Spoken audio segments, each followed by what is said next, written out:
Yo everybody, welcome to a new watcher of Realms video from Infernum. So, today is my birthday, but more importantly, tomorrow we're going to have some new banners and I did set myself the goal to upload a video every day. Today is no exception. If you appreciate that, a subscribe from you would mean the world to me, maybe as a birthday gift. I don't know, whatever you will, it really helps. Now, what we're going to talk about in this video, Solaris Skyre Dane have a banner on Blue and Divines.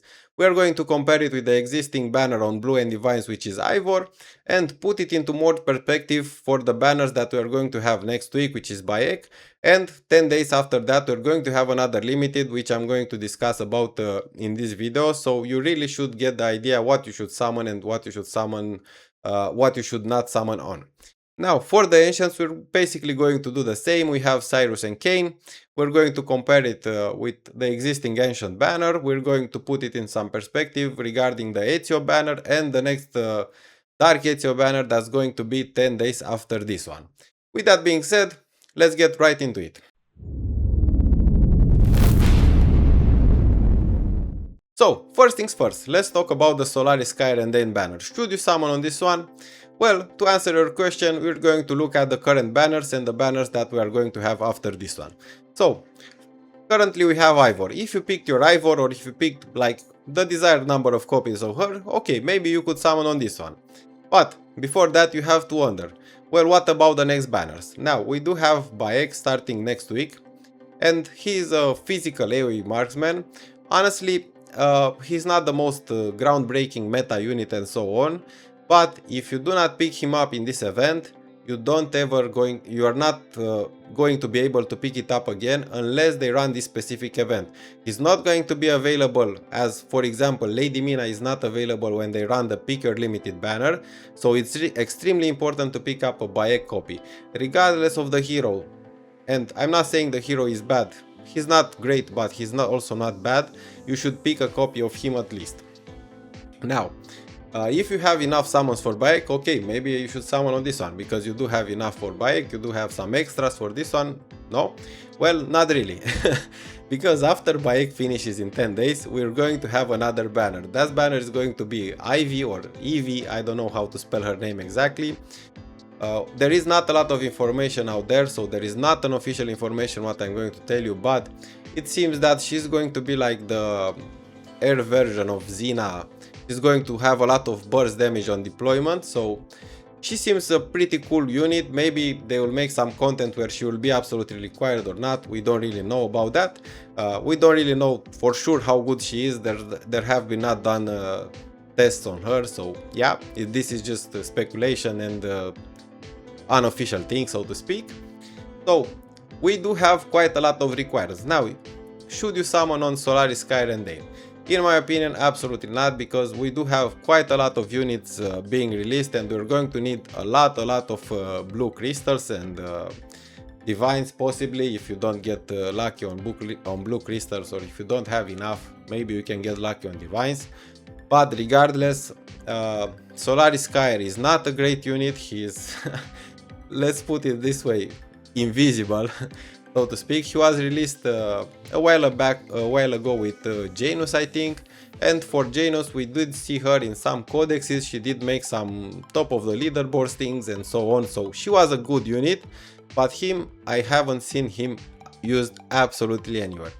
Either he's too complicated, either he's bad, either his kit is not relevant in the current events and bosses and whatever that we have. I don't really know, but I have not seen him anywhere.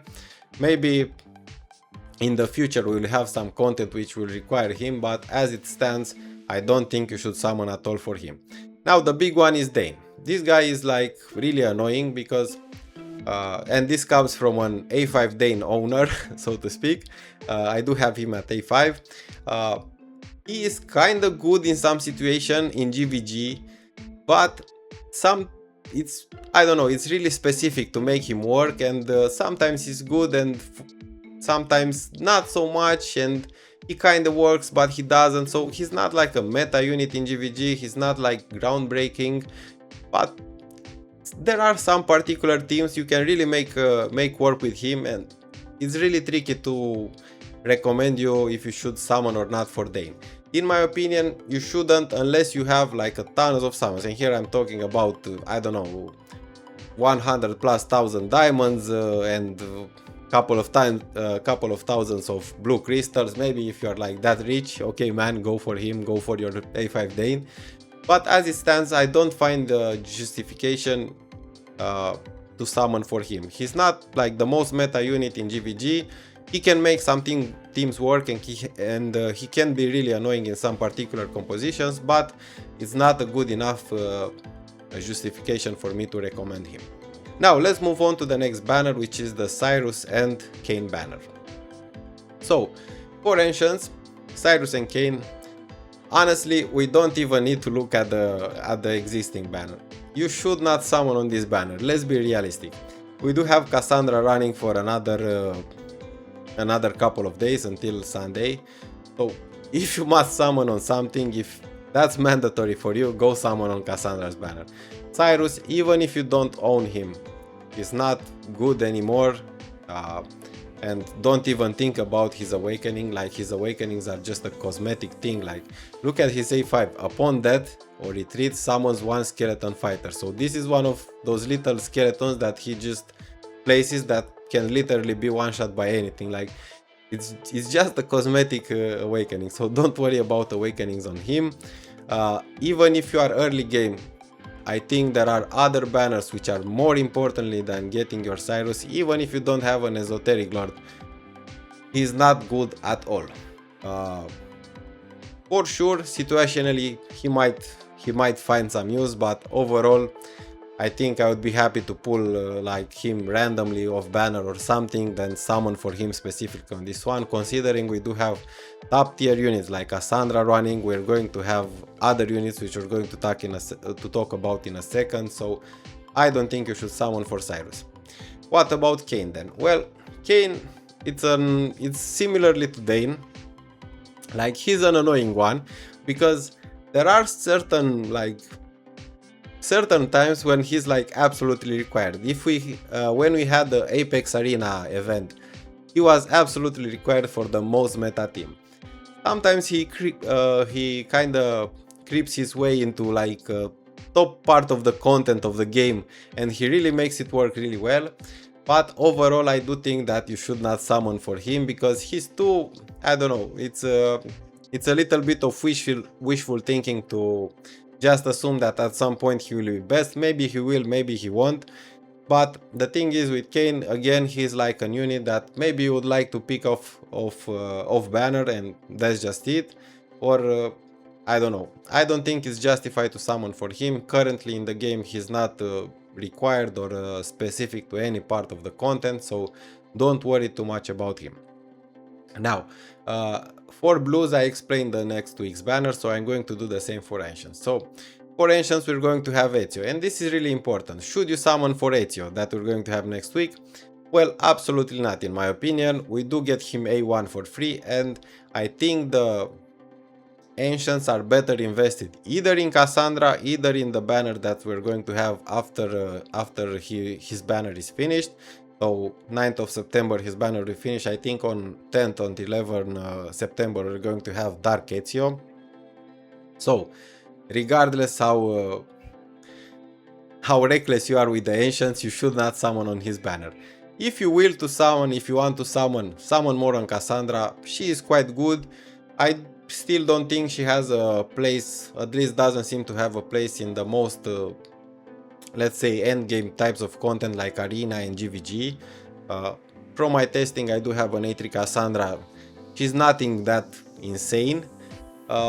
Maybe later on, as we get more units or more people will discover new strategies for her and some more builds, because I saw that Mango put out a rage regen versus attack guide on her, and that seems to have shed some light on the what build should we have on her and so on.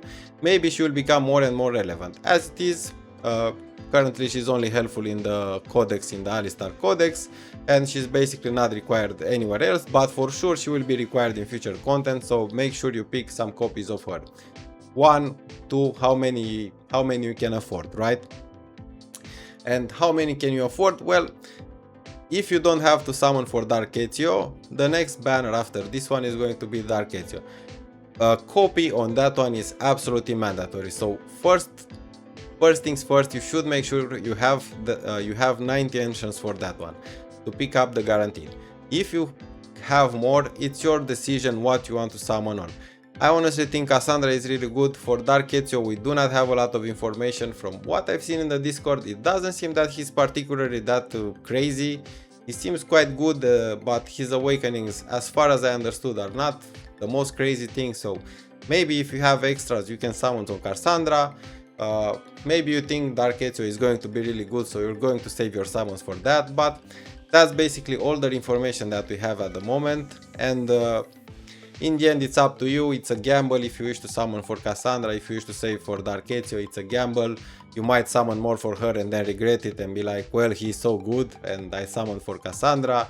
The other way around can also be true, like for example, you don't summon for Cassandra, you summon for Etsio, and your Dark Etsio, you're like, well, I should have summoned more for Cassandra because she's so good and his awakenings are so ass. So in the end, it's a gamble, guys. Do what you will with your ancients, but this is my advice. I think I covered everything, and for now you should know how to summon this weekend and how should you prepare for the coming weeks. And speaking of upcoming weeks, there are some rumors about an Oren plus choose your own hero banner.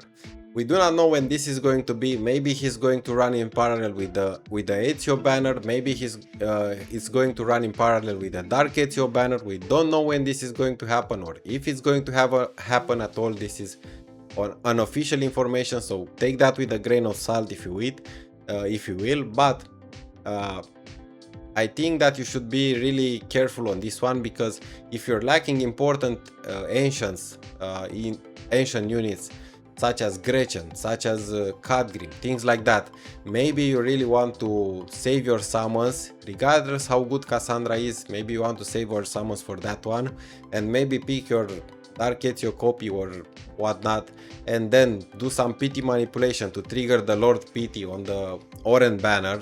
If you're lacking, for example, like an Oren, right? That would be best. And with that being said, I think the correct approach, the more conservative approach, is to kind of stop at a reasonable point on Cassandra's banners, depending how many ancients you have, and save for the next period. With that being said, thank you again so much for watching. I really appreciate this. Again, it's my birthday, so a subscribe from you would mean the world to me, maybe as a birthday gift, as I said. And with that being said, I'm out of here. See you in the next one. Bye bye.